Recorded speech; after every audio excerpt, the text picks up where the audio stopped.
Te souviens-tu de Laetitia Casta? Pendant longtemps, son visage a semblé incarner une promesse silencieuse, celle d'une beauté évidente, presque intemporelle, que la France regardait comme un miroir rassurant. Elle était partout sur les affiches dans les magazines, sur les écrans figés dans une perfection que personne n'osait interroger. Mais derrière cette image immobile, il y avait une femme qui avançait sous le poids des regards, derrière des attentes, des comparaisons incessantes. À mesure que les années passaient, la lumière devenait plus crue, moins indulgente. Et ce que le public appelait admiration s'est parfois transformé en pression. Car être une icône, c'est aussi apprendre à survivre quand le mythe commence à se fissurer. Elle naît un matin de printemps dans une France encore loin de l'agitation des podiums et des plateaux de cinéma. Laetitia Casta grandit entre la Normandie et la Corse, dans un cadre familial qui n'a rien de spectaculaire mais qui forge très tôt son rapport au monde. Son père est fonctionnaire territorial, sa mère travaille dans l'administration. Rien ne prédestine cette enfant discrète à devenir un symbole national. Pourtant, dès l'enfance, quelque chose la distingue. Ce n'est pas seulement une beauté évidente, encore maladroite, encore silencieuse, mais une manière d'être, une présence qui attire sans chercher à séduire. Elle observe plus qu'elle ne parle, elle écoute plus qu'elle ne s'impose. À l'école, Laetitia n'est pas celle qui cherche la lumière. Elle traverse les années avec une certaine réserve, presque une timidité. Son corps change son visage, s'affine, et très tôt les regards se posent sur elle. Des regards parfois lourds, parfois envieux, souvent insistants. Elle comprend sans le formuler que son apparence provoque des réactions qu'elle ne contrôle pas. Cette prise de conscience précoce marque profondément sa relation à elle-même. Là où d'autres enfants cherchent à se faire remarquer, elle apprend à se protéger, à se refermer légèrement, comme si l'intuition du danger accompagnait déjà le don qui lui était attribué. C'est à l'adolescence que le hasard intervient. Lors de vacances familiales en Corse, un photographe la remarque sur une plage. La scène a souvent été racontée presque mythifiée. Une jeune fille ordinaire, un regard professionnel, une proposition inattendue. Mais derrière cette apparente simplicité se cache un bouleversement silencieux. Laetitia n'a pas rêvé de devenir mannequin. Elle n'a pas construit ce désir. Il lui tombe dessus brutalement comme une porte qui s'ouvre sans prévenir. À 15 ans à peine, elle entre dans un monde dont elle ne connaît ni les règles, ni la violence symbolique. Les premiers shootings sont déroutants. Elle découvre les studios, les projecteurs, les injonctions contradictoires. On lui demande d'être naturelle tout en étant parfaite, d'être elle-même tout en incarnant une image. Chaque séance est une leçon tacite sur le contrôle du corps, sur la discipline imposée par l'industrie. Sa famille observe inquiète mais fière, consciente que cette opportunité peut tout changer. Laetitia, elle avance avec prudence. Elle ne confond pas encore la reconnaissance extérieure avec la construction intérieure. Très vite, les grandes maisons s'intéressent à elle, les contrats s'enchaînent, les défilés se multiplient. Elle quitte progressivement le cocon familial pour une vie rythmée par les voyages, les hôtels, les attentes interminables avant quelques minutes sous les flashs. Cette accélération brutale crée un décalage profond entre son âge réel et l'image qu'elle projette. À l'intérieur, elle reste une jeune femme en construction. À l'extérieur, elle devient un visage connu, commenté, évalué. Ce passage de l'anonymat à la visibilité permanente n'est pas sans conséquences. Laetitia apprend à compartimenter. D'un côté, la professionnelle souriante, maîtrisée, presque distante. De l'autre, une jeune femme qui doute, qui s'interroge, qui ressent parfois une fatigue morale difficile à nommer. Elle comprend que son corps est désormais un territoire public et que chaque variation sera interprétée. Cette prise de conscience marque la fin de l'innocence. Pourtant, elle ne se rebelle pas. Elle s'adapte, elle observe, elle apprend à jouer le jeu sans jamais s'y abandonner complètement. Cette capacité d'adaptation devient sa force, mais aussi le germe d'une tension intérieure. Car accepter trop tôt les règles du regard collectif, c'est parfois perdre le contact avec ses propres limites. Ainsi se dessine la première étape de son parcours. Une enfance ordinaire, une adolescence brusquement exposée et une entrée dans le monde de la célébrité vécue non comme un rêve accompli, mais comme un apprentissage silencieux. Déjà derrière les sourires figés, se construit une femme consciente que chaque lumière projette aussi une ombre. Les débuts professionnels de Laetitia Casta prennent rapidement une ampleur que peu de jeunes mannequins peuvent anticiper. À peine entrée dans l'industrie, Elle se retrouve propulsée au centre d'un système qui fonctionne à une vitesse implacable. Les castings s'enchaînent, les visages se croisent, les promesses aussi. Chaque rendez-vous est une épreuve silencieuse où il faut convaincre sans parler, séduire, sans s'exposer, trop exister, tout en se laissant modeler. Laetitia comprend très tôt que le monde de la mode ne récompense pas seulement la beauté, mais l'endurance psychologique. Elle devient l'une des figures montantes des années 90. Les grandes marques la choisissent pour incarner leur campagne, non seulement pour ses traits, mais pour ce mélange rare de douceur et de force qu'elle dégage à l'image. Elle apparaît dans les pages glacées des magazines internationaux, son nom commence à circuler au-delà des frontières françaises. Pourtant, derrière cette reconnaissance fulgurante, le rythme est éprouvant. Les journées s'étirent, les nuits sont courtes et la solitude accompagne souvent les déplacements constants. C'est à cette période que Laetitia découvre une vérité brutale, le succès n'offre aucun espace pour l'erreur. Chaque prise de poids, chaque fatigue visible, chaque hésitation devient matière à commentaires. Le regard des autres ne s'éteint jamais. Il suit, il compare, il juge. Elle apprend à se tenir droite, à masquer le doute derrière une posture maîtrisée. Cette discipline forge son professionnalisme, mais elle grignote aussi une part de spontanéité. En parallèle, le cinéma commence à s'intéresser à elle.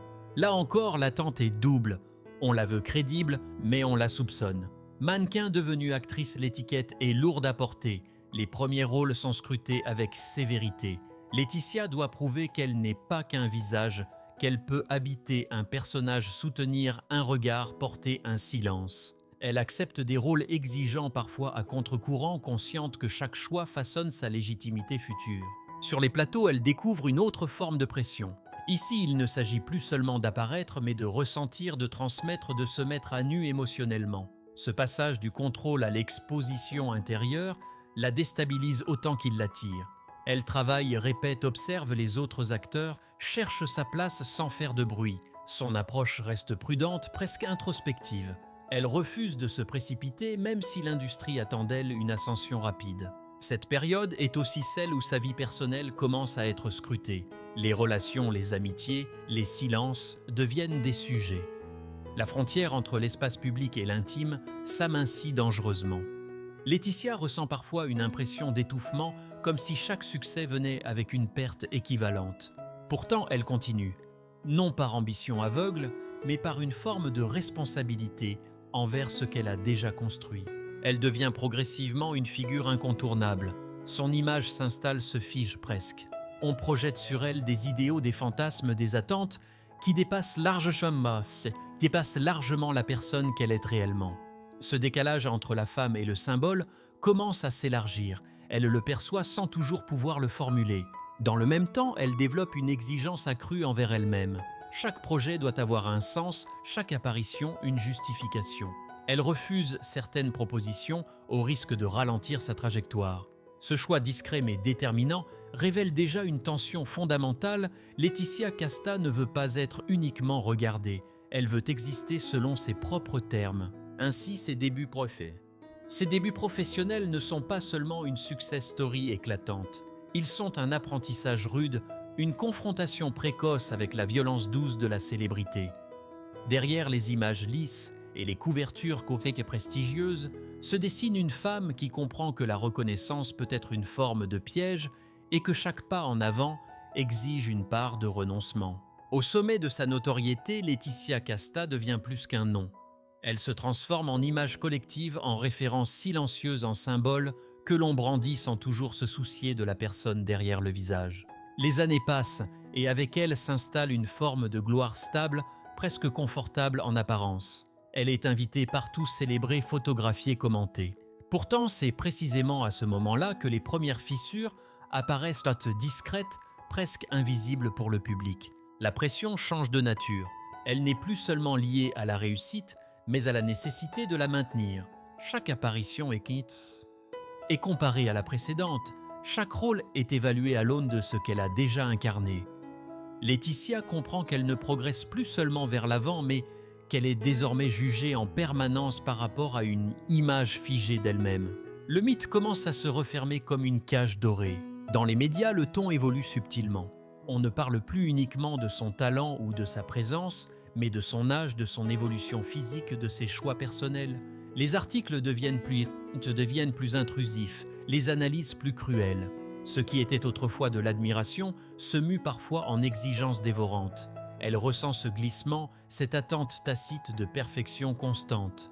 Et cette attente ne laisse aucune place à la fatigue, au doute, à l'erreur. Sur le plan personnel, les équilibres deviennent fragiles. Les relations sont mises à l'épreuve par la surexposition. Aimer quand tout est observé devient un exercice périlleux.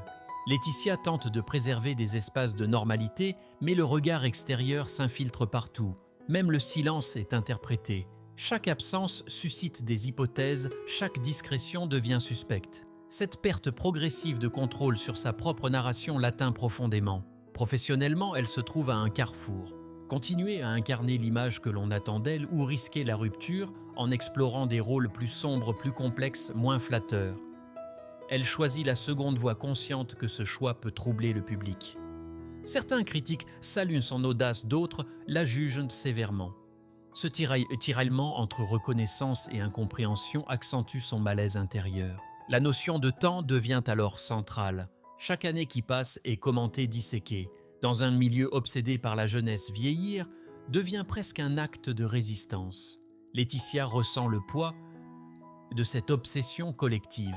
Elle sait que son corps est scruté comme un baromètre de sa valeur. Cette objectification permanente provoque une fatigue psychologique sourde, difficile à partager, sans être mal comprise. Les fissures ne sont pas spectaculaires. Il n'y a pas de scandale brutal, pas de rupture publique fracassante. Il y a plutôt une accumulation, des choix remis en question, des critiques répétées et des attentes contradictoires. Elle commence à se retirer légèrement, à choisir avec plus de prudence ses apparitions. Ce mouvement, interprété par certains comme de la distance ou de l'arrogance, est en réalité un mécanisme de protection. À l'intérieur, le conflit s'intensifie. Comment rester fidèle à soi-même quand l'image publique exige une constance irréaliste? Comment continuer à créer sans se perdre dans le regard des autres? Laetitia ne verbalise pas toujours ses questions, mais elle oriente ses décisions. Elle comprend que le véritable danger n'est pas la critique, mais l'oubli de ses propres limites. Cette période marque un tournant silencieux. Le public voit encore la star, l'icône, la muse, mais derrière cette façade, une femme commence à se détacher du mythe qu'elle incarne.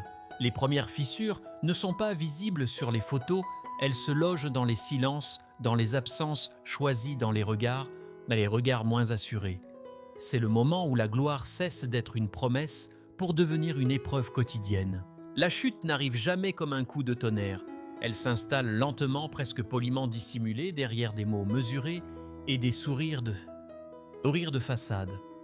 Pour Laetitia Casta, ce moment ne correspond pas à un scandale précis, ni à une disparition brutale des écrans, mais à une transformation du regard posé sur elle. Ce regard qui pendant des années l'avait porté commence à se faire plus distant, plus exigeant, parfois même soupçonneux. La presse ne célèbre plus, elle compare. Elle ne décrit plus, elle analyse. Chaque choix artistique devient prétexte à débat, chaque absence est interprétée comme un signe de déclin. Laetitia ressent cette évolution avec une lucidité douloureuse. Elle comprend que l'industrie ne pardonne pas à celles qui refusent de se conformer à une trajectoire attendue. Ne pas être là où l'on vous attend est perçu comme une faute. Sur le plan personnel, les tensions s'accumulent. Les relations affectives souffrent de cette pression constante. Construire une intimité stable devient difficile quand la notoriété infiltre chaque moment de la vie privée. Les séparations, les recompositions familiales, les choix de protection autour de ses enfants sont commentés, parfois jugés sans ménagement. Laetitia se retrouve face à un paradoxe cruel. Plus elle tente de préserver son intimité, plus celle-ci devient un objet de curiosité publique. La question de l'image corporelle s'impose avec une violence nouvelle. Les commentaires sur son apparence se multiplient, souvent déguisés en analyses esthétiques. Vieillir, changer, se transformer deviennent des sujets de discussion collective. Pour une femme dont le corps a été élevé au rang de symbole national, cette exposition est particulièrement éprouvante. Elle sent que ce qui faisait sa force est désormais utilisé comme une mesure de sa prétendue fragilité. Professionnellement, certaines portes se ferment sans être explicitement claquées. Les propositions se raréfient d'appendices pays ou changent de change de nature. On lui offre moins de rôles centraux, plus de présence symbolique. Laetitia perçoit cette relégation progressive, subtile mais réelle. Elle refuse pourtant de se plier à une logique de survie médiatique. Elle ne multiplie pas les apparitions pour exister, elle choisit le retrait plutôt que la compromission. Ce retrait peut être mal interprété. Certains y voient une fuite, d'autres une incapacité à accepter le temps qui passe. Peu comprennent qu'il s'agit avant tout d'un acte de résistance. Résister à l'injonction de plaire à tout prix, résister à l'obligation de se justifier en permanence. Mais cette résistance a un coût. Le silence isole et l'isolement nourrit les fantasmes. À l'intérieur, la lutte est intense. Laetitia se confronte à des questions essentielles. Qui suis-je en dehors du regard des autres? Que reste-t-il quand l'image publique ne protège plus? Ces interrogations lourdes et intimes ne trouvent pas toujours de réponse immédiate. Elles s'inscrivent dans une période de doute profond où chaque certitude semble vaciller. La chute n'est donc pas un effondrement spectaculaire, mais une fatigue accumulée, une lassitude face à un système qui ne tolère ni la complexité ni la vulnérabilité. Laetitia Casta ne tombe pas parce qu'elle échoue, mais parce qu'elle refuse de se réduire à ce que l'on attend d'elle. Cette nuance essentielle échappe souvent au regard public. C'est dans cette zone grise entre reconnaissance persistante et mise à distance progressive que se joue l'un des moments les plus douloureux de son parcours. Un moment où la femme doit affronter non seulement le monde extérieur, mais aussi la perte d'une image qui l'a longtemps définie.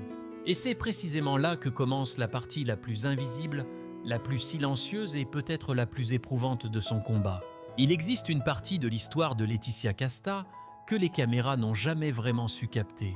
Une zone silencieuse loin des tapis rouges où la pression ne se manifeste plus par des titres de presse, mais par une usure intérieure lente et profonde. C'est là que se joue la face cachée de son parcours, celle que la célébrité ne protège plus et que le mythe refuse d'admettre. Pendant des années, Laetitia a porté sur ses épaules bien plus qu'une carrière. Elle a porté une projection collective. Être la muse de la nation, ce n'est pas seulement être admiré, c'est être enfermé dans une idée figée de ce que l'on doit représenter. Chaque transformation devient suspecte. Chaque désir d'évolution est perçu comme une trahison. Cette pression constante finit par altérer le rapport à soi. Elle ne se regarde plus seulement dans un miroir, mais à travers le regard supposé des autres. La question du temps devient obsessionnelle, non pas par vanité, mais par fatigue. Dans un milieu où la jeunesse est célébrée comme une valeur suprême, vieillir est vécu comme une perte de légitimité. Pour une femme dont le corps a longtemps été sacralisé, cette réalité est d'une brutalité particulière. Laetitia ressent que son visage autrefois célébré devient un terrain de spéculation. Les rides réelles ou imaginées sont commentées comme des signes de déclin. Cette objectification prolongée crée une distance douloureuse entre ce qu'elle ressent et ce que l'on projette sur elle. À cette pression esthétique s'ajoute une solitude émotionnelle difficile à partager. La célébrité crée des relations asymétriques où la sincérité est constamment mise à l'épreuve. À qui parler sans être interprété, sans être trahi, sans être exposé? Laetitia apprend à se taire, à garder pour elle ce qui la fragilise, mais le silence loin d'apaiser accumule les tensions. Ce qui n'est pas dit s'imprime ailleurs dans le corps, dans l'humeur, dans une forme de retrait progressif du monde. La maternité qu'elle vit loin des projecteurs devient à la fois un refuge et une source de conflits intérieurs. Protéger ses enfants signifie refuser certaines expositions, certaines opportunités, certains rôles. Ce choix profondément personnel entre en contradiction avec les attentes d'une industrie qui exige une disponibilité totale. Laetitia se retrouve face à un dilemme cruel: préserver ce qui compte le plus ou continuer à nourrir une image publique qui ne lui appartient plus vraiment. Les rumeurs, elles ne s'arrêtent jamais.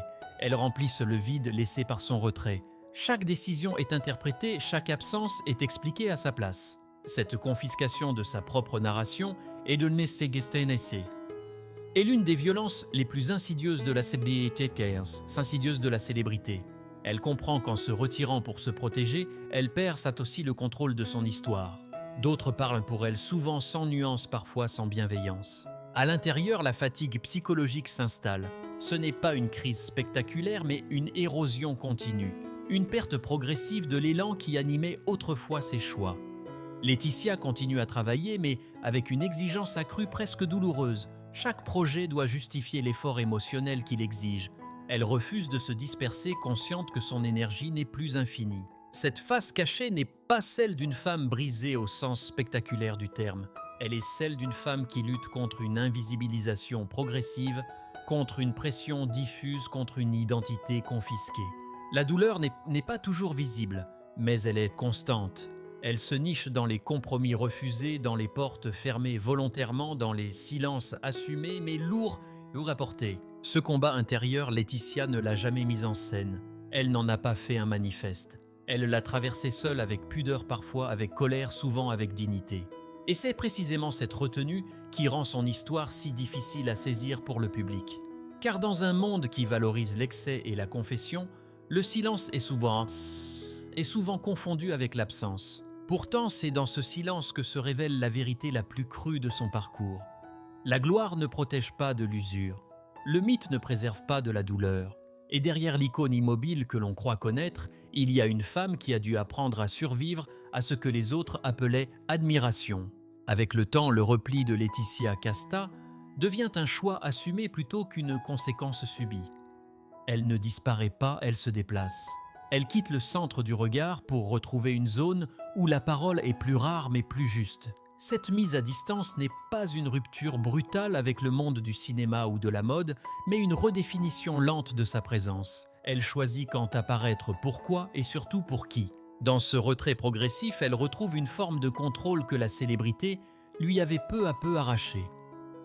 Ne plus être partout, c'est aussi refuser d'être réduite à une image figée.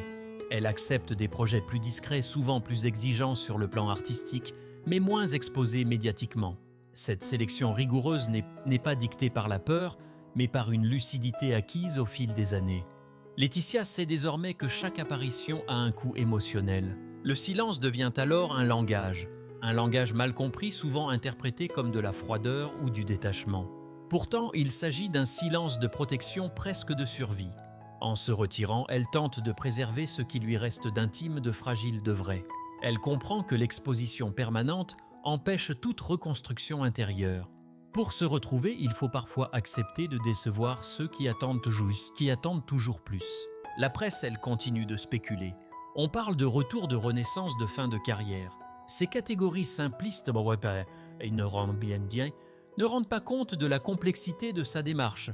Laetitia ne cherche ni à revenir, ni à disparaître. Elle cherche à exister autrement, à un rythme qui respecte ses limites, ses priorités, son équilibre personnel. Cette posture rare dans un univers obsédé par la visibilité, est en soi un acte de résistance. La maternité, toujours tenue à l'écart des projecteurs, reste un pilier central de sa vie. Elle y trouve une forme de continuité que la carrière ne peut offrir. Être mère lui permet de s'ancrer dans un temps différent, moins soumis aux injonctions extérieures. Ce rôle invisible pour le public nourrit pourtant ses choix et son rapport au monde. Il renforce son refus de sacrifier l'essentiel pour une image. Peu à peu, Laetitia Casta cesse de se définir par le regard des autres. Elle accepte que certaines portes ne se rouvrent pas. Elle accepte aussi que son nom n'évoque plus la même fascination immédiate. Cette acceptation n'est pas une résignation, mais une libération progressive. En renonçant à l'omniprésence, elle se réapproprie sa trajectoire. Ce repli n'efface pas la douleur accumulée, mais il lui donne un sens. Il transforme l'usure en choix, la fatigue en discernement. Laetitia n'est plus seulement celle que l'on regarde, elle devient celle qui regarde le monde avec distance. Cette transformation intérieure invisible aux yeux du public constitue peut-être sa victoire la plus intime. Elle continue d'exister dans un entre-deux fragile, loin des excès de la gloire comme des fantasmes de la chute. Cet espace difficile à tenir exige une force silencieuse. Et c'est dans cette discrétion que se dessine une autre forme de courage, moins spectaculaire mais profondément humaine.